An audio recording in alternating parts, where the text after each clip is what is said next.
काल आपण भेटी लागी जीवा ही संतवाणी अभ्यासली. आज त्याचा स्वाध्याय पूर्ण करू.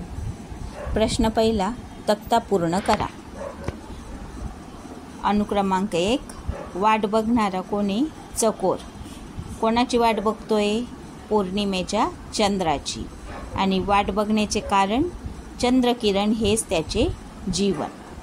नंबर 2, कोणाची वाट बघतो? माहेरचे बोलावणे येणे.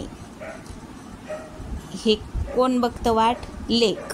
आणि हे वाट बघण्याचे कारण काय? माहेरच्या ओढीची आस लागलेली असते म्हणून लेक वाट बघत असते. नंबर 3, भुकेलेले बाळ.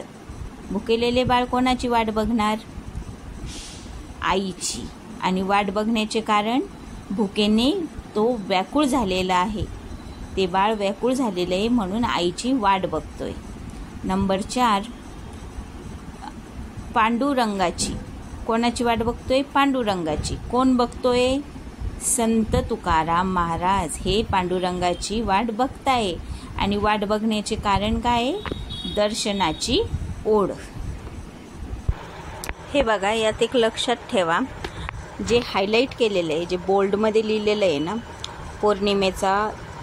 पौर्णिमेच्या चंद्राची, लेक, माहेरच्या ओढीची आस, आईची, भुकेने व्याकुळ, संत तुकाराम, दर्शनाची ओढ, हे बोल्डमध्ये लिहिलेलं आहे. जाडशाईमध्ये ते आन्सर्स आहे, म्हणजे उत्तर आहे. आलंय सगळ्यांच्या लक्षात? चला तर मग आपण आता योग्य अर्थ शोधा हा प्रश्न बघू. त्यात सर्वप्रथम आहे, आस लागणे म्हणजे काय? आस लागणे म्हणजे काय? आपल्याला एखाद्या गोष्टीची आस लागती. समजा तुमचा टिफिन टाईम होणार आहे, तर मग तुम्हाला काय होतं? आस लागते की आता आपला टिफिन टाईम होणार आहे. म्हणजे आस लागणे म्हणजे तो ध्यास लागणे हा त्याचा अर्थ होतो. नंबर 2ला आहे, वाटुली म्हणजे? वाटुली म्हणजे वाट बघणे. वाट बघणे, त्याचा आन्सर आहे ब, वाट. नंबर 3ला आहे, भुकेलिया म्हणजे? भुकेलिया म्हणजे भुकेने जे व्याकुळ झालेले असते, जे भुकेले असते त्याला भुकेलिया असे म्हटलेले आहे. आता आपण पाहू कृती क्रमांक 5, भावार्थधारित. त्यातला प्रश्न पहिला आहे, संत तुकारामांनी पांडुरंगाच्या भेटीबाबत दिलेल्या दृष्टांतातील तुम्हाला आवडलेला दृष्टांत स्पष्ट करा. म्हणजे याच्यात आपल्याला त्यांनी क्वेश्चन विचारला आहे की संत तुकारामांनी पांडुरंगाच्या ह्या भेटीबाबत काय दृष्टांत दिलेला आहे आणि कोणते कोणते दृष्टांत दिले आणि त्यापैकी तुम्हाला कोणता दृष्टांत आवडला तो स्पष्ट करायचा आहे. त्याचं उत्तर आहे, भेटी लागी जीवा या अभंगातून संत तुकारामांनी वेगवेगळे दृष्टांत देऊन आपली विठ्ठलाच्या दर्शनाची व्याकुळता व्यक्त केली आहे.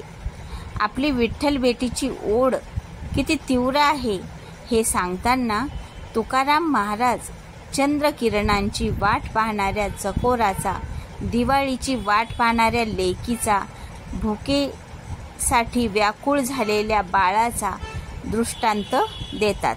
या सर्व दृष्टांतापैकी मला भुकेले व्याकुळ झालेल्या बाळाचा दृष्टांत फार आवडतो.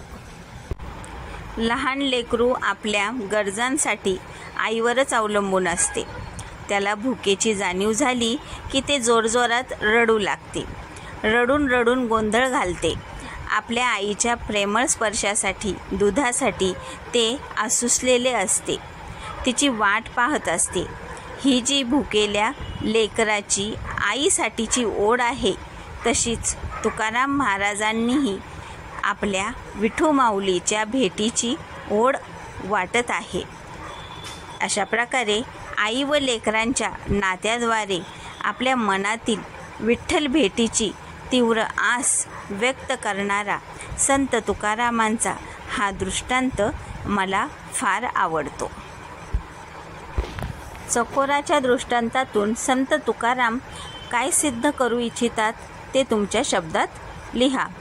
आता या क्वेश्चनमध्ये जे संतवाणीमध्ये चकोराचं आलेलं आहे ना, त्या दृष्टांतातून संत तुकारामांनी राम काय सिद्ध करू इच्छितात हे तुम्हाला तुमच्या शब्दात लिहायचं आहे.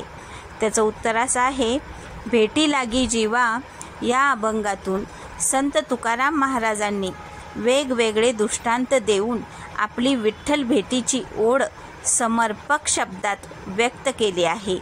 ती ओढ व्यक्त करताना ते चंद्रकिरणांसाठी आसुसलेल्या चकोराचा दृष्टांत देतात.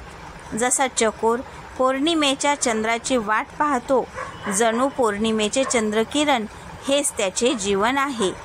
तो चंद्रप्रकाश आपल्या रोमारोमात भरून घेण्यासाठी तो महिनाभर वाट पाहतो. तसेच विठ्ठल माऊलीचे दर्शन व्हावे यासाठी तुकाराम महाराज देखील रात्रंदिवस वाट पाहत आहेत.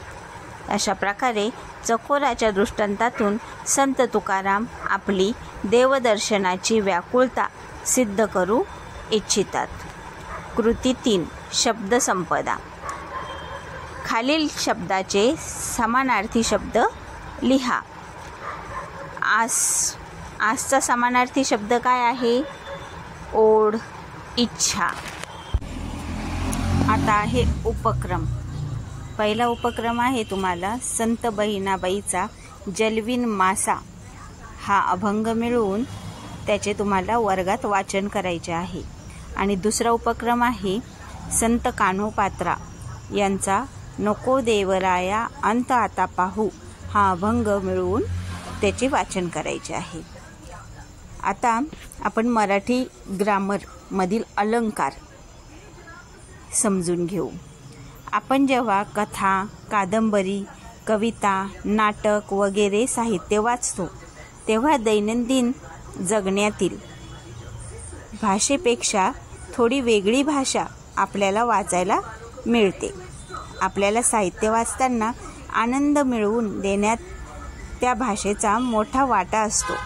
दैनंदिन व्यवहारातील भाषेपेक्षा साहित्याची भाषा ज्या घटकामुळे वेगळी ठरते त्यातील एक घटक म्हणजे अलंकार. अलंकार भाषेचे सौंदर्य कसे खुलवतात ते आपल्याला आणखी काही उदाहरणे देऊन पाहायचे आहे. अलंकार हे एक मराठी ग्रामरमधील यूज करतात. म्हणजे आपण जी भाषा यूज करतो, वापरतो, जे जशी कविता आहे, जशी आपण आत्ताच अभ्यासलेली संतवाणी आहे, यामध्ये अलंकाराचा भरपूर उपयोग केलेला असतो.